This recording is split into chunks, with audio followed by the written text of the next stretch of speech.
লাউ ইয়ালামুনা মা ফিত তাহজির, মানুষ যদি জানতো জোহরের নামাজের কি ফায়দা, লাস্তাবাকু ইলাইহি, মানুষ প্রতিযোগিতা করে হলেও জোহরের নামাজের জামাতে উপস্থিত হয়ে যাইত। ফজরের নামাজের আগে 2 রাকাত সুন্নত, এই 2 রাকাত সুন্নতের ব্যাপারে আল্লাহ নবী বলেন রাকাতুল ফজরি আহাব্বু ইলাইয়া মিনাদ দুনিয়া ওয়া মা ফিহা। ফজরের আগের 2 রাকাত সুন্নত দুনিয়ার মধ্যে যা কিছু আছে তার সবচাইতে আমার কাছে বেশি প্রিয় 2 রাকাত সুন্নত। দুনিয়াতে যা কিছু আছে ফজরের 2 রাকাত সুন্নত এর চাইতে আমার কাছে বেশি প্রিয়। মন দিয়ে শুনেন, ফজরের 2 রাকাত সুন্নত যদি পারেন ঘরে পড়বেন, 20 মিনিট বাকি আছে, ঘরে পড়বেন। যখন ঘরে পড়বেন প্রথম রাকাতে কুল ইয়া আইয়ুহাল কাফিরুন পড়বেন, দ্বিতীয় রাকাতে কুল হু আল্লাহ পড়বেন। বলেন আপনারা, উলামারা ছাড়া অন্যরা বলেন, ফজরের সুন্নতের প্রথম রাকাতে কোন সূরা? আইয়ুহাল কাফিরুন, দ্বিতীয় রাকাতে কুল হু আল্লাহু আহাদ, এটা পড়লেন। আর যদি পারেন মাঝে মাঝে, যদি পারেন, আলেমদের তো মুখস্থ আছে, আপনারা যারা সাধারণ আছেন যদি পারেন মাঝে মাঝে প্রথম রাকাতে সূরা বাকারার 136 নাম্বার ছোট্ট একটা আয়াত মুখস্থ করে নেবেন। দ্বিতীয় রাকাতে সূরা আলী ইমরানের 64 নাম্বার আয়াত মুসলিম শরীফের বর্ণনা আছে।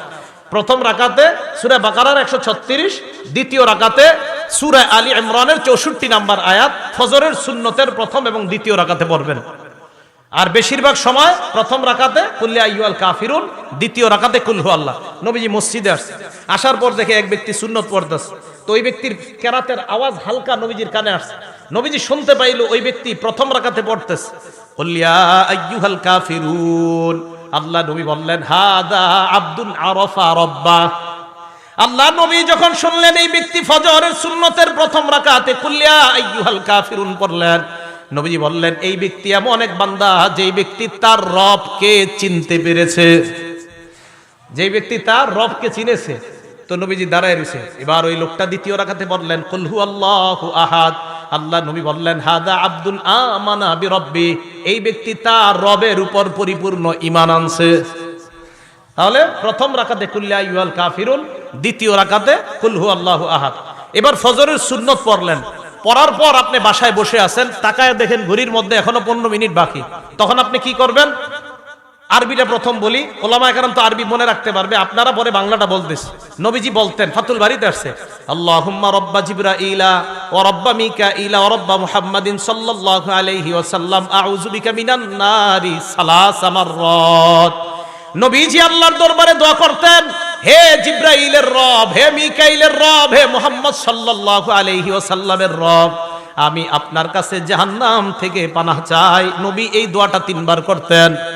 ফজরের সুন্নত পড়লেন, পড়ার পর সময় আছে, নবীজি দোয়া করতেন। এবার আমার সাথে বলেন, হে জিবরাইলের রব, হে মিকাইলের রব, হে মুহাম্মদ সাল্লাল্লাহু আলাইহি সাল্লামের রব, আমি আপনার কাছে জাহান্নাম থেকে পানাহ চাই। কয়বার এটা? 3 বার। যদি বাসায় পড়েন তো বাসায়, মসজিদে বললে মসজিদেও এই দোয়াটা করবেন। পরে যদি দেখেন এখনো নামাজের অনেক সময় বাকি, নামাজ পড়লেন, সুন্নত পড়লেন, সুন্নতের কেরাতও পড়লেন, সুন্নতের পরে দোয়া করলেন। দোয়া করার পর বিবির দিকে তাকাইবেন। কার দিকে? বলে না সবাই, কার দিকে? হ্যাঁ, বিবির দিকে। বিবির দিকে তাকানোর পর যদি দেখেন বিবি জাগ্রত, কথা বলবেন। যদি দেখেন বিবি ঘুমায় আছে, বিবিরে জাগ্রত করবেন। আম্মা জান আয়েশা সিদ্দিকা রাদিয়াল্লাহু তাআলা আনহার বর্ণনা, নবীজি যখন ফজরের সুন্নত পড়তেন, পড়ার পর আমার দিকে আল্লাহ নবী তাকাইতেন। তাকানোর পর আল্লাহ নবী যদি দেখতেন ফাইন কুনতু মুস্তাইকিজা, নবীজি যদি আমাকে দেখতেন আমি জাগ্রত, হাদ্দাসানি, আমার সাথে আল্লাহ নবী কথা বলতেন। ওয়াইন কুনতু নাইমা আইকাযানি, আমাকে যদি দেখতেন আমি ঘুমন্ত, আল্লাহ নবী আমাকে জাগ্রত করে দিতেন। তাহলে ফজরের সুন্নত পড়ার পর বিবির সাথে এমনি 2-1টা কথা বলবেন, ধর্মীয় কথা, নবীর একটা সুন্নত আদায় করার সওয়াব পেয়ে যাবেন। আর বেবি যদি ঘুমায় থাকে তাকে জাগ্রত করবেন। এবার আসেন তৃতীয় আরেকটা সুন্নত বলি, 5 নম্বর আরেকটা সুন্নত, যদি পারেন আদায় করবেন, না পারলে সমস্যা নাই। আগে শুনেন, আম্মা জান আয়েশা বলেন আল্লাহ নবী ফজরের 2 রাকাত সুন্নত পড়ার পর ইত্তাজা আলা শিক্কিহিল আইমান, ডান কাত হয়ে একটু শুয়ে থাকতেন। না আপনারা এটা করলে তো ঘুমায় যাবেন। ফজরের সুন্নত পড়ার পর হযরতে বেলাল নবীজিকে ডাকার আগ পর্যন্ত নবীজি ডান কাত হয়ে একটু শুয়ে থাকতেন। আর আপনারা কি করবেন? বেশি সময় না, আপনারা একটু শুইবেন আবার উঠে যাবেন, কারণ আপনার শয়তান গিট মারবে, ঘুমা ঘুমা ঘুমা। তো নবীজি সাল্লাল্লাহু আলাইহি সাল্লাম এটা করতেন, ইত্তাজা আলা শিক্কিহিল আইমান। আবু দাউদ আসছে, বুখারীতে আসছে, এইভাবে নবীজি একটু শুইতেন। তো আপনি যদি পারেন এই সুন্নতের উপর আমল করেন, বাকি আপনি বেশি সময় করা যাবে না, সামান্য, আবার উঠে যাবেন, করলেই ঘুমায় যাবেন, একটু পরে উঠে দেখবেন সূর্য উঠে গেছে, সমস্যা হবে। আল্লাহ পাক রব্বুল আলামিন তো ফজরের নামাজের আগের যে সুন্নত, এই সুন্নত গুরুত্ব সহকারে আদায় করে এরপর ফজরের নামাজে আমরা উপস্থিত হব। এই হলো ফজরের নামাজের ব্যাপারে মোটামুটি আলোচনা। তো বলতেছিলাম 5 ওয়াক্ত নামাজ ধারাবাহিকভাবে আদায় করা। আবু দাউদ শরীফের 4986 নম্বর হাদিসের বর্ণনা, নবীজি সাল্লাল্লাহু আলাইহি সাল্লামের এক সাহাবা অসুস্থ হয়েছে, আনসারী সাহাবা। ওনারে দেখতে গেছে ওনার জামাই আর ওনার বেয়াই। ওনারে দেখতে গেছে ওনার জামাই আর ওনার বেয়াই।